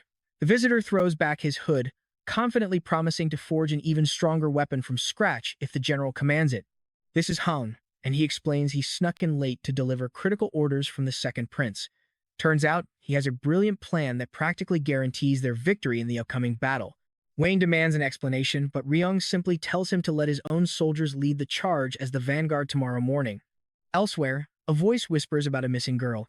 Everyone else believes she is already dead, but he can still feel her presence somewhere far away on a blood-soaked battlefield.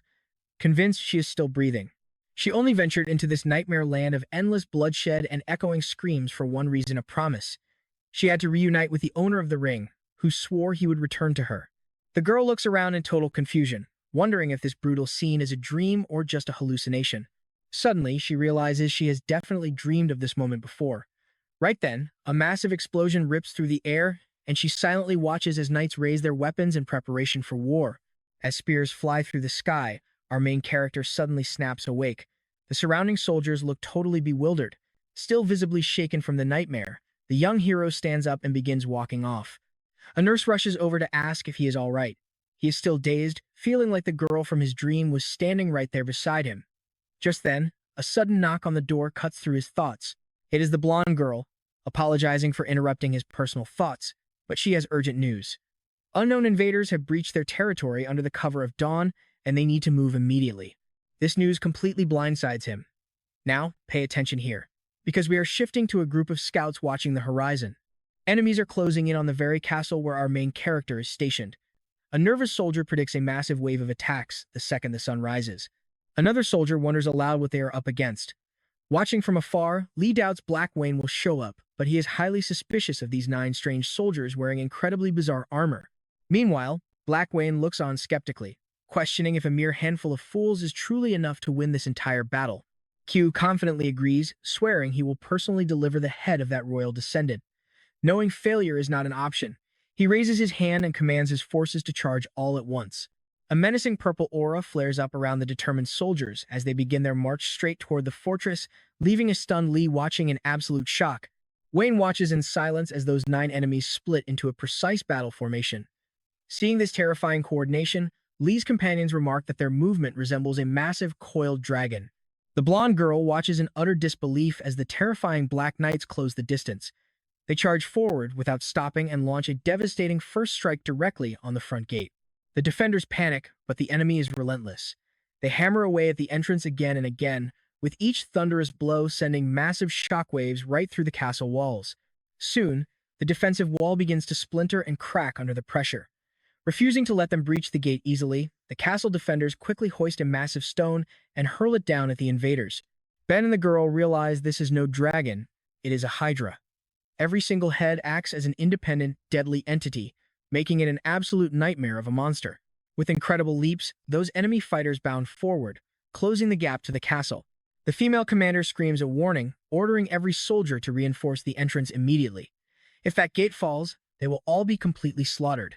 The troops rush to carry out her orders, while the Black Knights keep pressing their relentless assault forward without a single moment of hesitation. Okay, I know what you are thinking. Can our hero pull this off? Well, he is ready to take off some heads. As the girl turns to look back, Lee coldly declares he just needs to eliminate them all. Before the shocked soldiers can even ask what he is doing, he leaps straight down from the wall. The stunned general screams, wondering what on earth he is doing. Lee gracefully catches himself against the stone wall, recovers his balance, and kicks a heavy boulder straight into the face of a Black Knight. But that is not enough. The enemy effortlessly shatters the flying stone with his sword. Seeing this, our hero just smiles. He lunges forward, striking the lead knight and unleashing a relentless flurry of attacks on all 9 foes. Though they take damage, Lee refuses to slow down, relentlessly hacking away. Eventually, Lee stops his onslaught. Wayne and the girl stare in pure disbelief at his sheer power, while the surrounding soldiers erupt into wild, hopeful cheers of victory. However, the companion remains deeply unsettled. She knows that a legendary beast like the Hydra should never have spawned inside this combat simulator in the first place. She realizes this must be a rigged trap designed by Hyon to assassinate our newly awakened main character. She wonders what brutal trials Lee has survived. Suddenly, as he stands surrounded by enemy forces, a dark, mounted shadow slowly approaches him. It is Black Wayne himself.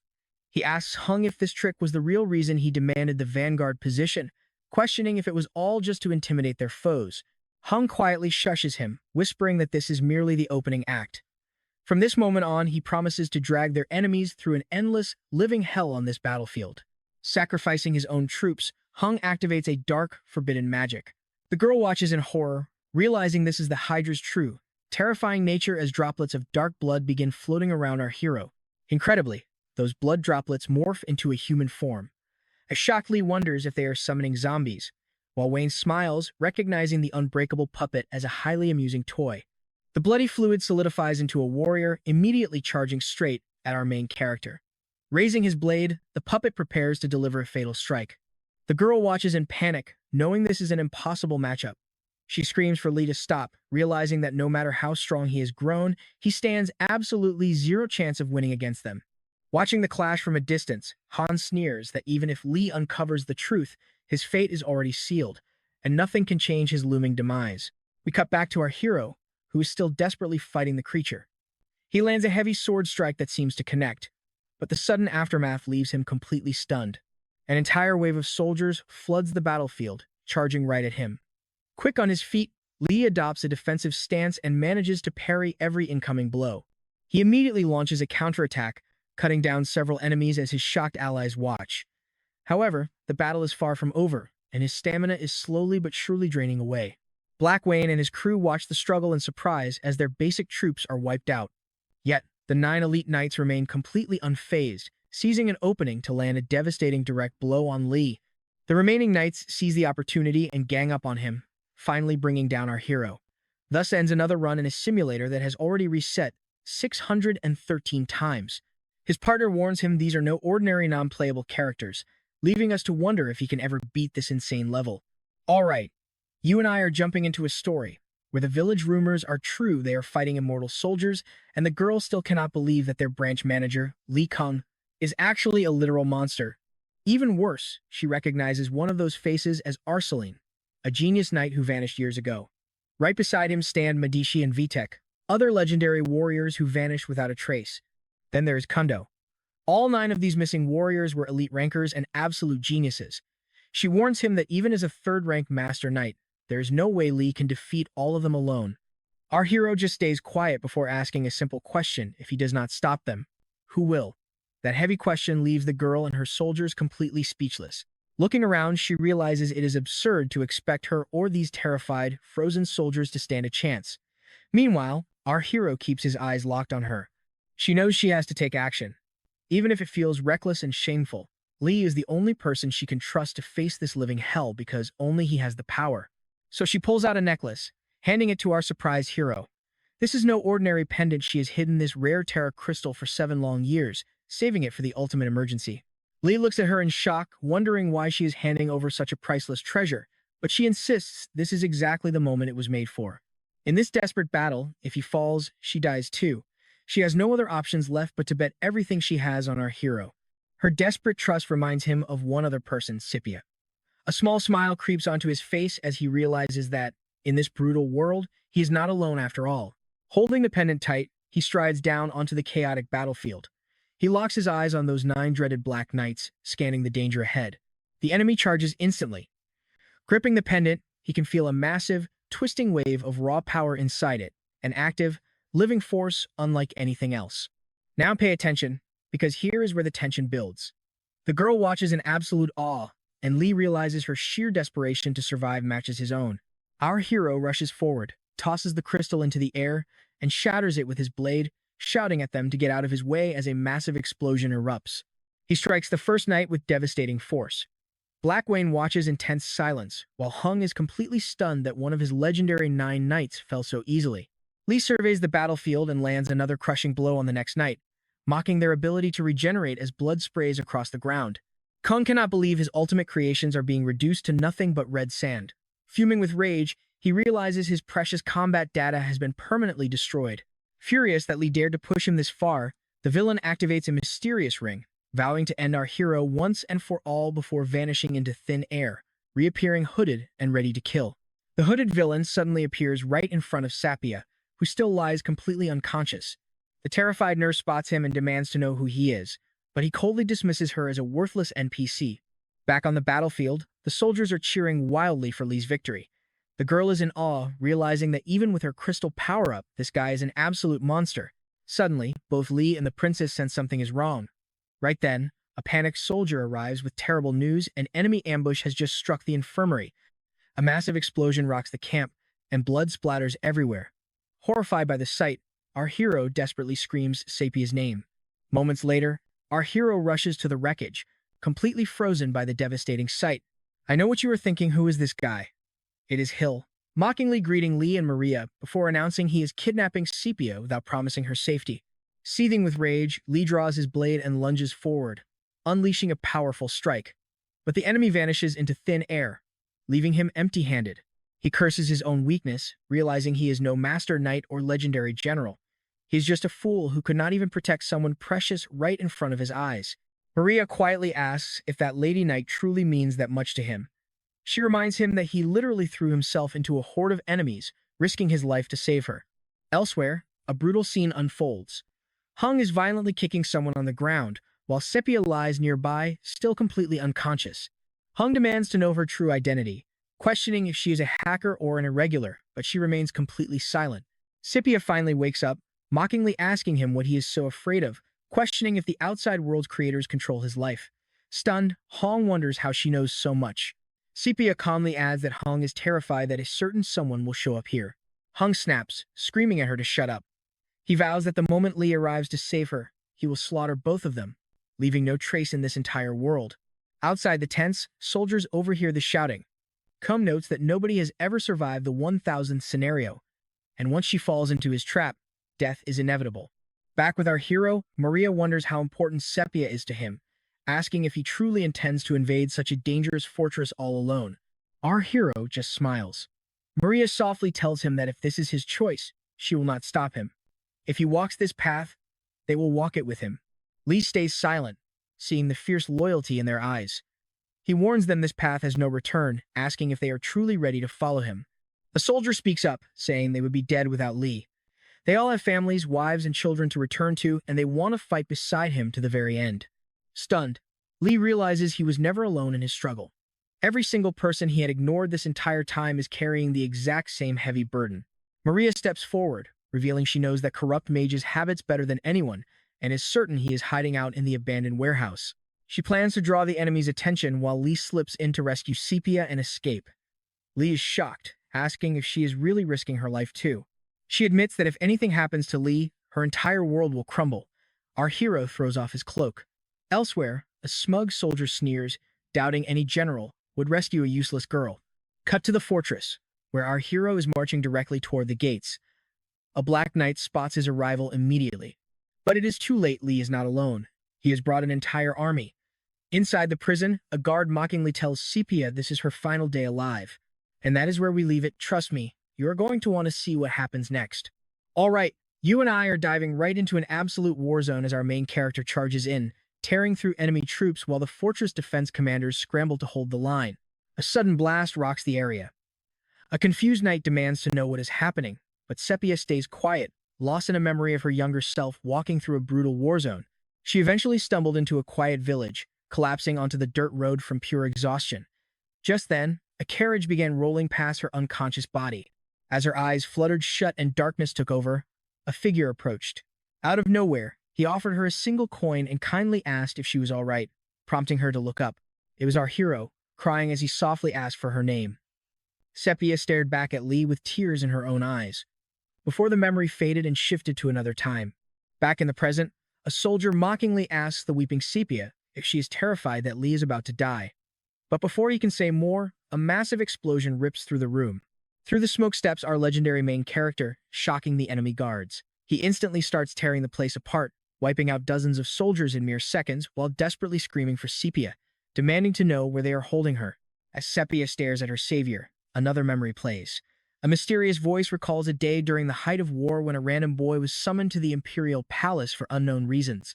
The young lady declared that he would rule as the new master of the palace. Cut to some time later, and our hero is already clad in heavy imperial armor. But his new life was a nightmare. He was met with a ruthless woman and the lifeless body of a dead emperor who shared his exact face. Now watch closely here. This other woman corners our hero with a brutal threat, promising to slaughter his beloved if he refuses her demand. It is a completely arrogant trap, but one he simply cannot reject. Accepting his fate, Lee agreed to take the throne on one condition: a special ring had to be delivered to Sepia. With that tragic, painful farewell, he officially became the supreme emperor. We cut to a different location where a mysterious old woman tells him not to grieve, promising that once his memories fade, all his agonizing pain will vanish with them. She begins chanting a powerful spell, and Lee immediately senses his mind slipping away. Suddenly, we flash to a younger Sepia silently watching our hero as he demands to know who she thinks she is. Years flew by, and Lee completely forgot about the girl he once cherished, eventually rising to rule the entire empire as its cold leader. Shaking off the heavy memories, we return to the present where Lee is slaughtering enemy soldiers while screaming Sepia's name. As she watches him fight, the ropes binding her wrists suddenly snap apart. Lee pulls her into a tight hug, frantically checking if she is hurt. Sepia stays quiet, smiling to herself. It does not matter if he forgot her, she will always be his guardian knight. More memories of her grueling sword training flash through her mind. The scene suddenly shifts to the past as a pair of grand doors swing open. Our hero and his mother are stunned as Sepia steps forward in full armor. She decided back then that just serving as his personal imperial escort was more than enough for her. But their peaceful days did not last. A terrifying black beast invaded the palace, crushing everything in its path. Under its massive claws, even a man with godlike strength was ultimately brought down. Our hero's heartbeat slowly faded into nothingness, leaving Sepia utterly devastated as her tears began to flow without end over his lifeless body. A voice gently tells her to stop crying. An enigmatic old woman appears, revealing that there is still one forbidden way to save him, leaving Sepia completely frozen in shock. Striking her staff onto the ground, a massive magic circle erupts. She explains that Lee must lose all his memories to reincarnate in a brand new world, prompting Sepia to beg to go with him. And here is the twist we have been waiting for. She gets one chance to cross the boundary of worlds and shield him the second his life is on the line. Relieved, Sepia smiled and thanked her. Back in the present, she realizes that knowing this is more than enough, as another memory of the old woman flashes in her mind. The scene transitions to a modern high-rise. A luxury car pulls up, and a crowd of suited men bow deeply to an elderly woman as she steps inside the lobby. Dozens of defeated guards lie scattered across the floor. The remaining security chief is stunned, but quickly bows his head in respect as the powerful old woman walks past him. Looking at the carnage, she mutters that the culprit has clearly crossed the line. Spotting a desperate old man trying to reach the elevator, she coldly orders her guards to drag him back. The men grab him instantly. Terrified, the old man claims she has been fed false rumors, begging for a single chance to explain his side as he desperately pleads for his life. Ignoring his pathetic cries, she demands to know our hero's location. A guard confirms her suspicions, stating he is currently trapped deep inside the virtual reality simulator. She wastes no time, insisting they must move quickly before any more innocent children are forced to shed tears. Back in the simulation, Lee cradles Sepia, telling her she needs to rest, but they must escape immediately before the army surrounds them. Sepia weakly opens her eyes, whispering how happy she is. Lee is taken aback. He remembers that he isn't alone. He has an entire legion of loyal comrades who step through the portal to fight by his side. Holding her close, our hero vows that they will all escape this hell together. He refuses to abandon a single comrade, promising to bring every last one of them back home. Moments later, Lee urges his squad to fall back to the safety of the fortress. But a weeping soldier begs him to take Sepia and escape alone, leaving our hero completely stunned. As the soldier pleads with him to run, a sudden attack strikes down their group. A massive legion of dark, ominous black knights emerges from the shadows. They completely surround Maria. Young steps forward, mocking her by asking if she really expected to win a battle with such a pathetic, paper-thin force. Maria stays dead silent. Mounted on a dark horse, a powerful figure watches from the ridgeline. It is the notorious Black Wayne, glaring down at our hero and Sepia before the two finally stand face to face. Wayne scoffs, stating that if our hero had simply stayed away, his allies would not be dying tonight. Maria watches in sheer horror, completely shocked that this monster has actually joined the fray. She remembers that they call him the Nemean Lion not just for his godlike strength, but for his terrifyingly brilliant tactical mind. But Lee is running on empty, holding his sword through absolute sheer willpower. He spent every ounce of his energy fighting the deadly Hydries, leaving him utterly exhausted and vulnerable. Wayne's words, blaming him for his friend's brutal deaths, cut deep into his soul. Carrying that unbearable guilt, our furious main character recklessly charges straight into the enemy leader. As Maria watches this unfold, you and I are left wondering what happens if they clash, knowing that in every single timeline, our hero always ends up dead. In his mind, Sepia asks if the heavy burden he carries is the loss of his friends, or the unfulfilled hopes they placed on his shoulders. He stays silent, remembering their final wishes. With a heavy heart, Lee whispers yes. Sepia smiles, knowing he carries their hopes. Suddenly, she grabs his blade, prompting a startled cry of what is she doing. All right, you and I are about to watch Sepia let go of the sword, telling him to let it be his wings, not a burden. From a distance, Maria watches them, shocked by how calm Sepia is with this boy. Our hero just listens quietly. But then, Lee looks down at his cloak, realizing the hopes and dreams of all of his fallen comrades are literally woven right into the fabric. And then, he smiles. Black Wayne stares in disbelief, wondering how anyone could possibly crack a smile on a bloody battlefield like this. Sepia begs him to keep chasing that hope. Then, her hands slip away, and she collapses onto the dirt. Lee desperately pleads for her to wake up, to say something. Anything, but she has absolutely nothing left. Gravely, Lee whispers that he understands her message. He turns back around, stepping right back into the mouth of hell. He locks eyes with Black Wayne and starts marching forward with a chilling glare. Black Wayne instantly senses something is off. There is no fear in the boy, no hostility, not even the slightest hint of terror. The main character just stares at him with absolute calm, leaving Black Wayne guessing his next move. But it does not matter now. Unsheathing his massive axe, he declares this exhausting war ends today. He charges straight at Lee, but the kid does not even flinch. Watching from the shadows, Hyung secretly prays for our hero to get slaughtered. Meanwhile, in the real world, alarms blare as automatic weapons fire, and several bodies already cover the floor. A security officer announces that all access to South Korea's ELOG simulator is immediately revoked, ordering everyone in the room detained. Suddenly, the elderly woman rushes in, demanding to know what is happening to the kids inside the simulation. The news is disastrous, leaving her completely frozen. The horrible realization sets in: those poor children have been pushed way past their absolute breaking point. It is an incredibly cruel twist of fate. But back on the battlefield, Black Wayne unleashes a brutal strike right at our hero. Now, Watch closely. Lee cleanly deflects the blow with total ease. Black Wayne is completely losing his mind over how calm this kid is. Hung watches in shock as Lee effortlessly parries every single strike. Maria looks on, stunned. How is a mere third-rank Master Knight blocking attacks like they are nothing? Who is this guy? Even Lee himself is deep in thought, wondering how he is doing this. His sword feels completely weightless, and Black Wayne's swings feel like air. Furious, the warlord screams, demanding to know what cheap tricks he is using. But Lee stays quiet, totally locked in. Lee effortlessly dances around every strike, actually forcing the massive warrior to back up. Livid, Black Wayne charges again, screaming at him to stop playing dumb and unleash his real terror power. Swinging his axe again, he strikes at our hero. But in a flash, Lee vanishes, popping up elsewhere. Black Wayne is absolutely losing his mind. He triggers a special skill on his weapon, but he still cannot graze our main character. Refusing to yield, he unleashes a relentless barrage of strikes, but nothing lands. Infuriated, he barks at Lee to fight him head-on. But the boy vanishes once more, instantly reappearing high above the enemy ranks. Black Wayne is baffled. He cannot even touch the edge of the boy's cloak. Suddenly, Lee stops cold, casually asking what this supposed power of terror is even supposed to mean. A stunned Black Wayne barely realizes Lee is right in front of him before a massive, clean blow connects directly with his body.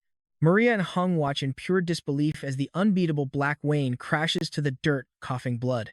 Before he can even process the pain, Lee vanishes and appears right over him again. Let's pause here, because this is where Lee sweeps the remaining knights and asks if terror is just about trampling others to dominate.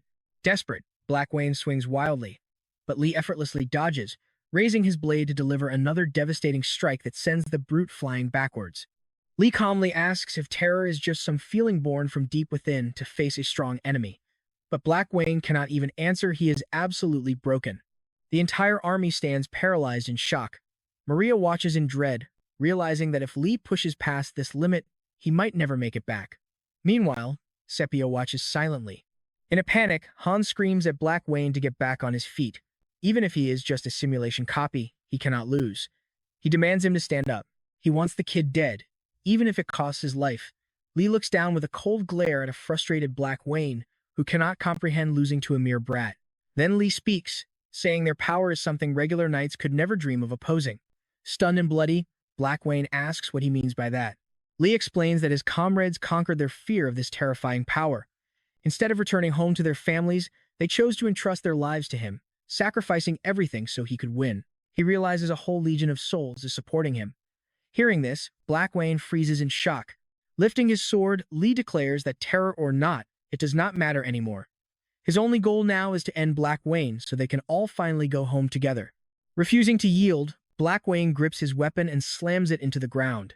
A violent explosion erupts, and his giant axe begins to glow with dark power. To Lee's shock, a barrier stops him from getting close. Black Wayne screams as a terrifying energy surges, boosting his stats, but his weapon starts cracking under the intense pressure. In a desperate suicide move, he vows to drag our hero down to hell with him, shocking everyone watching this insane showdown. Lee quietly watches as a blinding, white-hot light engulfs the battlefield. Outside the game, the very same surge of power is overloading the systems. The tech team frantically yells to shut the system down, but the elderly lady stops them. Interfering now during an overload could fry his brain completely. They have no choice but to watch, praying that our hero has the sheer strength to survive this digital nightmare on his own. Back in the game, Lee's eyes burn with absolute determination. He has to win this. Maria desperately tries to intervene, but the heat is too intense. Lee realizes he cannot even step near those massive, raging flames. Grinning like a maniac, Black Wayne declares this is the end. Nearby, Han watches with a sick smile, knowing the system will soon force a hard reset, burning away every last trace of their souls. In the real world, Lee's physical body in the capsule starts thrashing in agony. 756 resets later, Lee is still trapped. He does not care how many times he burns, dies, or has to start this nightmare over. No matter how inescapable this hell is, his spirit will absolutely never be broken. 997 resets in, and he still refuses to burn, protected by those wings. Trust me, you and I are about to see if he survives as the guards outside panic. You and I are about to watch our hero tap into something absolutely insane. A blue aura wraps around him, and after the simulator resets 1,000 times, something mysterious rises behind him. The guard outside realizes what is happening. It is the legendary Eighth Apostle. Armed with this godlike power, our hero charges straight into the massive horde of Black Knights. Watching through her monitor, the old woman feels pity for the kid. But inside the simulation, Lee only cares about one thing: taking down Black Wayne and ending this nightmare once and for all. So, the brutal clash rages on. Marielle and her Black Knights watch in dead silence. Suddenly, Maria begs our hero to stop, warning him that if he pushes any further, there will be no coming back. But Lee is not backing down. With pure determination, he rains a barrage of devastating blows on Black Wayne. Then, a crack appears on Helm's ring, and within seconds, it completely shatters. Furious, he screams that he cannot believe a pathetic high schooler ruined his grand plans and somehow became the Eighth Apostle. He demands everyone stop this ridiculous joke. He shrieks Lee's name in pure rage, calling him a loser.